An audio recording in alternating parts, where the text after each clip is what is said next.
What's cracking, Captain? Don't tell me you're one of those people that's out there still waiting.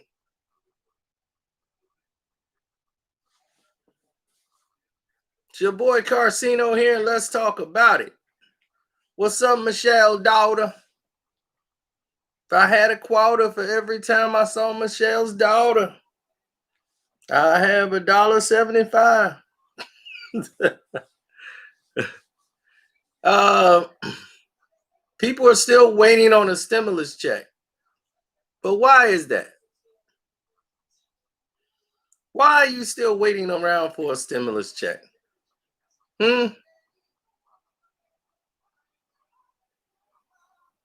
Does that make any sense? Thanks, Jeff. I appreciate that. Yes, the super chat works here. For those who are here now, super chat works.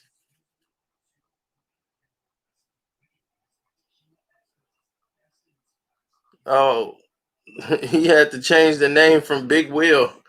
I'm formerly known as Big Will. Now I'm the homie 773.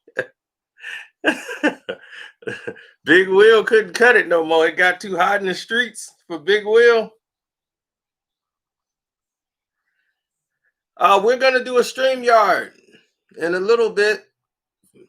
Yeah, StreamYard. We're gonna do that. No, but here's the situation. You're not getting your stimulus money, and you know why you're not getting your stimulus money? Whoa! What? Oh my God! I done fell over. Michelle's daughter and gave me more than a quarter. I done almost fell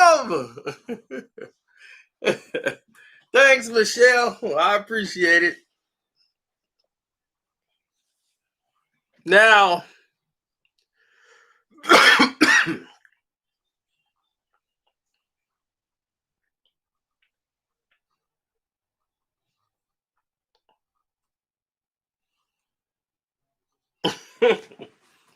yeah, well, the thing is this.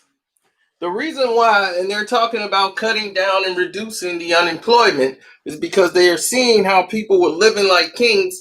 This one I was telling you guys earlier when y'all were living it up, getting that money from unemployment and doubling down with the stimulus money. Save it. People were going shopping. They were going crazy with the money. Like, I'm living it up. I'm like, save your money. Save your money. Because see, what they're doing is they're going to give you some money once it gets closer to November. This is what I told you from the very beginning before the first one even came out. I said, well, get ready. And it's taking all day for you to get that stimulus money. You know why? Because the second one, you ain't going to get it for a minute. Told you. Save your money. You don't have to spend this right away. There's no expiration date on the money.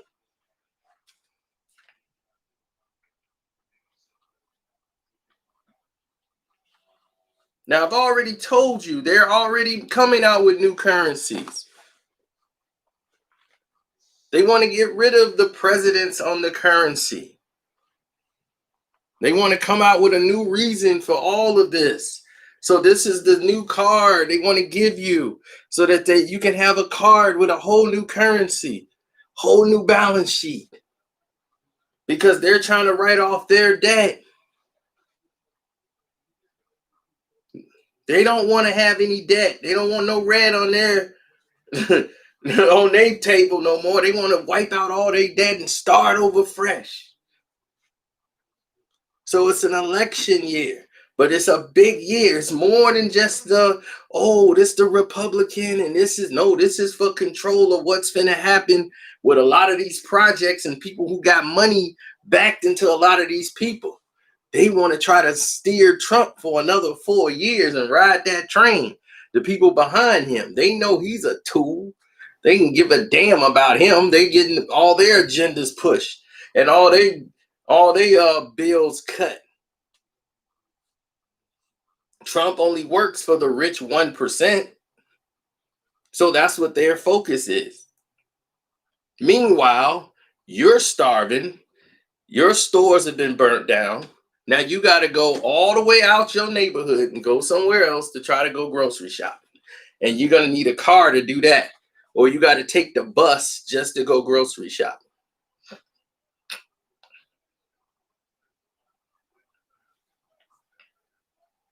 Now they're talking about giving you $300, if that. People are like, hey, wait a minute. My unemployment being cut. Yeah, because businesses are opening up. But here's the thing. Just because businesses are opening up don't mean everything's back booming. No, they're not back booming. Businesses are opening up because they feel like we need to get back to having some economy, but the people are not rushing back out. It's going to take months before you start seeing people just really go back out there and start trying to be a part of something. In certain areas, yeah, but most places, no. There have been a lot of beauty salons. People are scared to go there to get their facials. There's been plenty places where people are scared to get their hair cut at the barbershop. It's places that are losing tons of money being open. So now, here's the thing. You're not getting your unemployment because it's saying you're working, but you're not getting any money. So therefore, you're in a jam.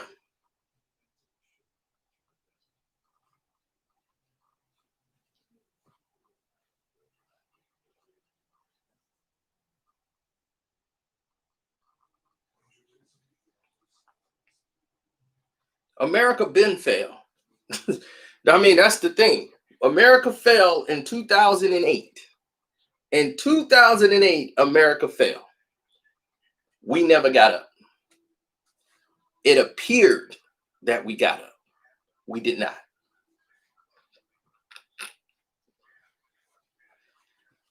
America fell, and it was no recovering.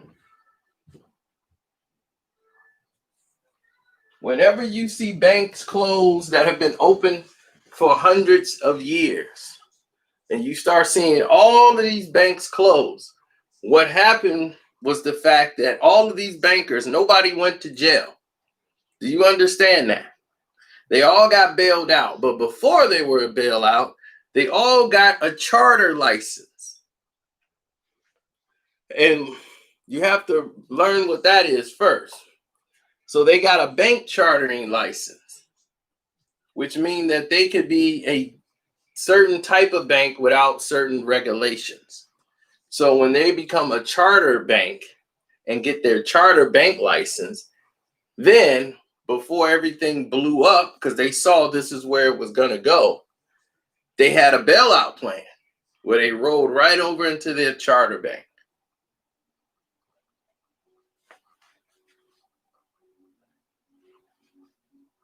And that's why you have all these charter banks now, because this is new banking.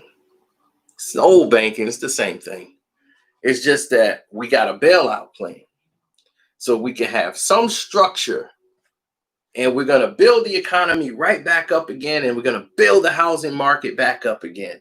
No, you're not. There's no more middle class. Middle class does not exist anymore. You're either poor or you're doing well enough to be in that tax bracket.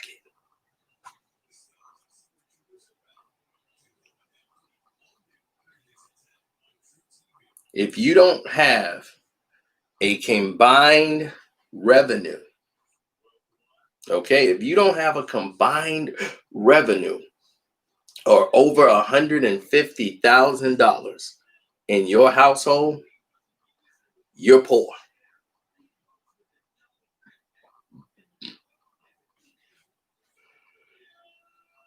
Let me repeat.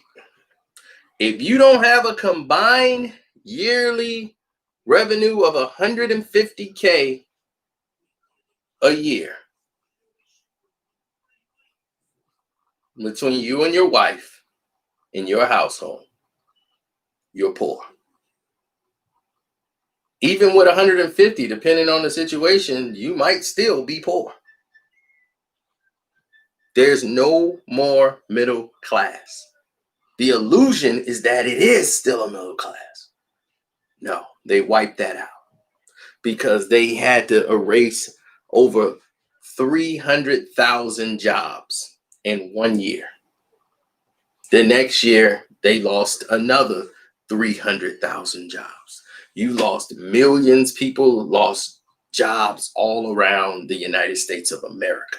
People that had their fabrics, they lost pensions. Pension was supposed to be what's going to take care of you for the rest of your life and your family. All of that was wiped out by the banks. All the pensions gone, banks closed. They got to sell their houses in Florida. They had no way. All these multi-million-dollar houses was on the lot.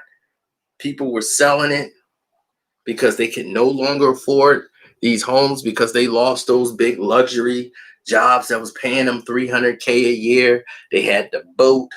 They had all of it hooked up.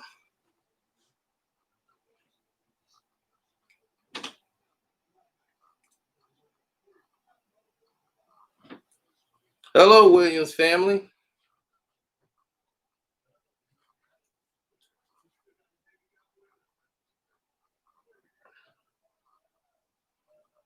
Well, it's a lot to take in.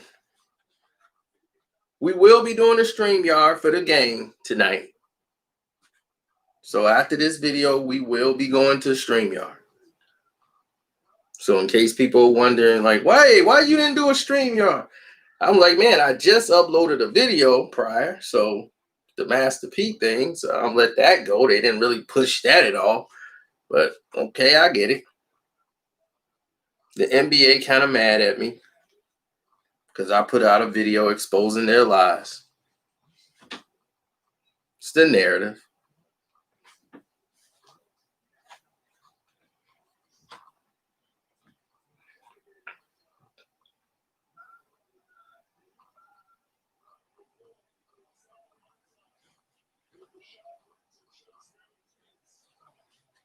No, this is what I've told you. Save your money. Save it because you're going to need it. You are going to need it badly.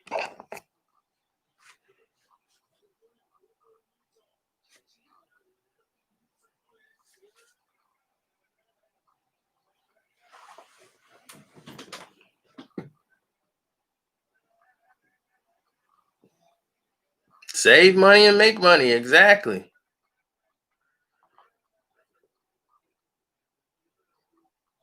So my thing is this, and this is why I try to tell people all the time. You got to start thinking like a person who they view as being poor. Poor people know how to survive being poor. They know how to get something out of nothing.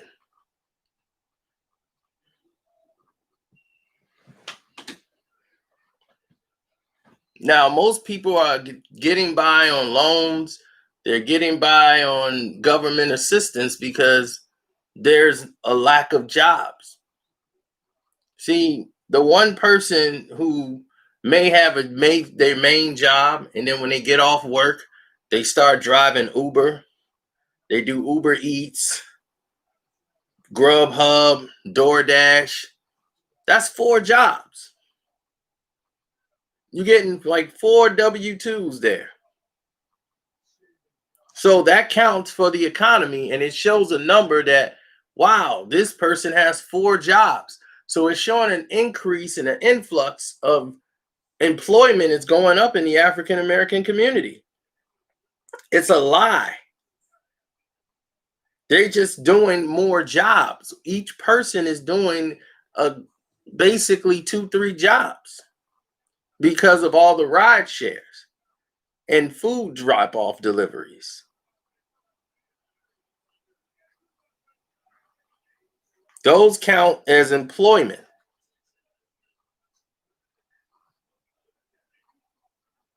Even though you're an independent contractor, it's still a job. You got to pay taxes on it, and you got to pay them individually.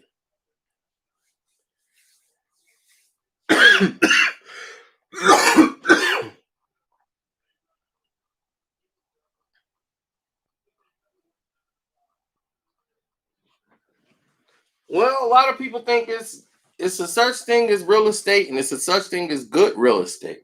People think just, oh, buying land is never a bad thing. Yeah, it is and it isn't.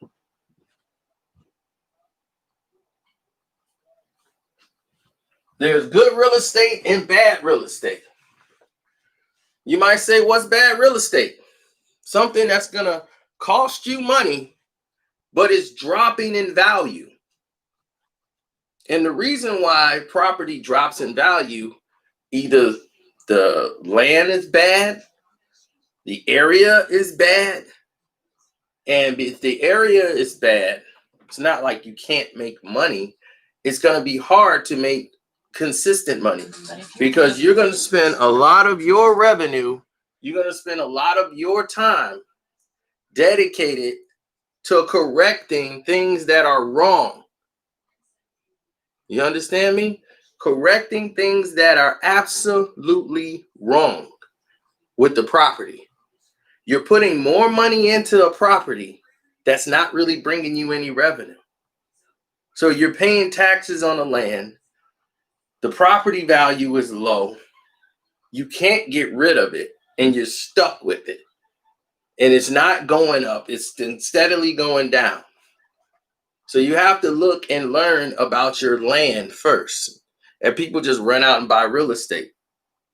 I got a friend right now upside down and trying to get out of a property for $80,000.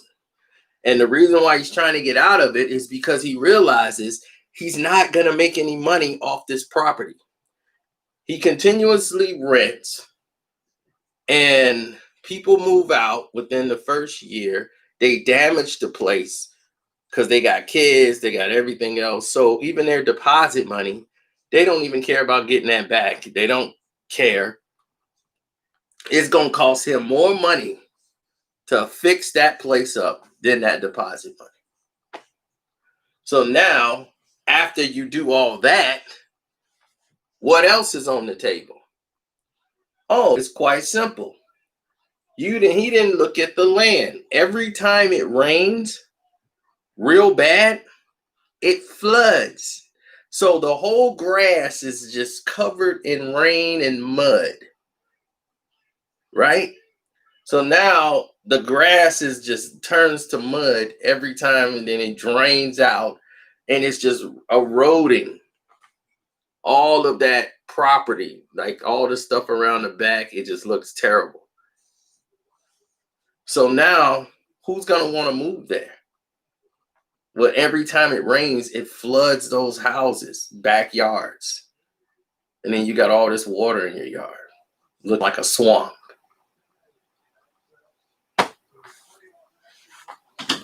So this is what I'm saying. You have to do your homework before you start buying into properties and start to learn what actually happens in the area that's your property is involved in.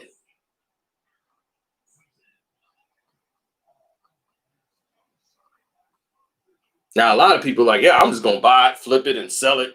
And hey, that's your thing. Make it, hey, do your thing. But you have to do the work. Anything that you get involved in, there's no shortcut.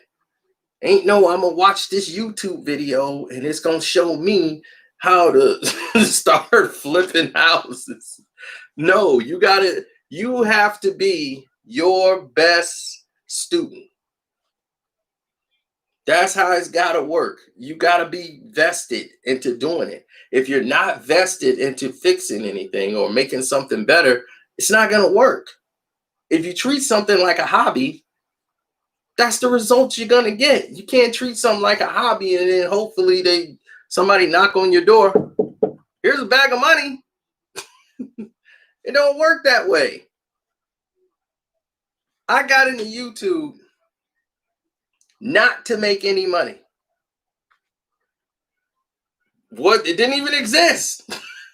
Making money on YouTube didn't even exist when I was making YouTube videos. So I wasn't in the YouTube for the money. And even when the money was here, I didn't do that. I built my own self up with subscribers, not using any bots, any ad systems, or none of that stuff. You know what I did? What I did is back then YouTube used to have a messaging system. You could actually message people. I went, when I was doing my boxing at the time, I went individually, one by one. And I think this was 2009 or 2008. I went one by one. I messaged people and told them, hey, if you like boxing and you do this, this is my channel. I didn't copy paste any of it. I typed it, personalized it to the person. I did like 300 to 400 of those. One by one. Went to their page personally. And one day I did 300. Sean thought I was crazy. Sean, like, you could have just copy pasted, or there's got to be a bot or something that can remotely send that, because he's a programmer. So that's all he thinks. I'm like, no, I don't want that. I want to personally contact these people to let them know this is me talking to you. So there's no bots. And I asked them to come join. Not all of them joined, but a lot of them did.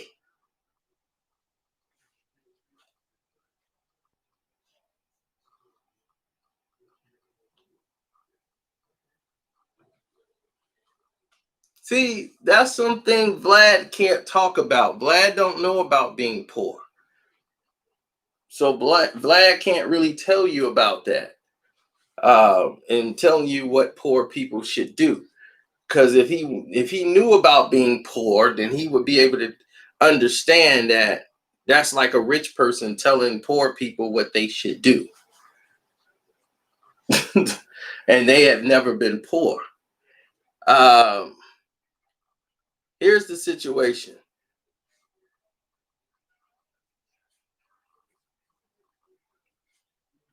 Poor people,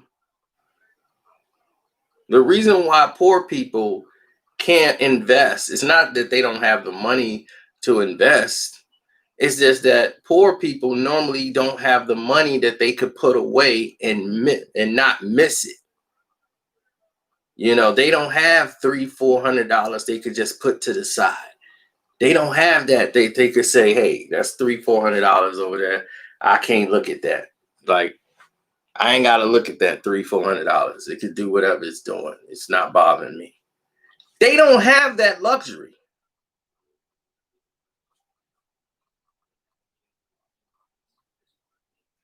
Poor people live from check to check. They're struggling to get by. Not everybody that's poor is poor because they don't work or they just lazy. They poor because of their conditions. Their family was poor and they grew up in a poor environment and they ended up in a poor system. But it doesn't mean that they don't work every day. They don't bust their butt. They don't teach their kids. There's a lot of poor people who teach values in their household. My family didn't grow up rich at all, but you wouldn't know it from the way we were raised because we grew up with values. It's an old saying, you can grow up in the slums, but you don't have to let the slums grow in you. And that was exactly how our family was. We were very disciplined. Nobody had any tattoos. The men, women, none of that stuff. Nobody was smoking. Nobody smokes in our family, from our immediate family. It was an entirely different upbringing.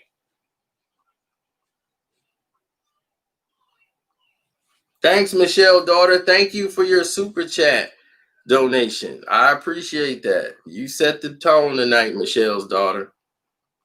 So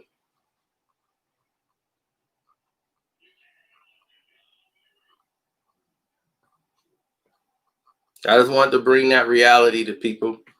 We're getting ready to go do a StreamYard pretty soon. So get ready for that. It's your boy Carcino. I'm out.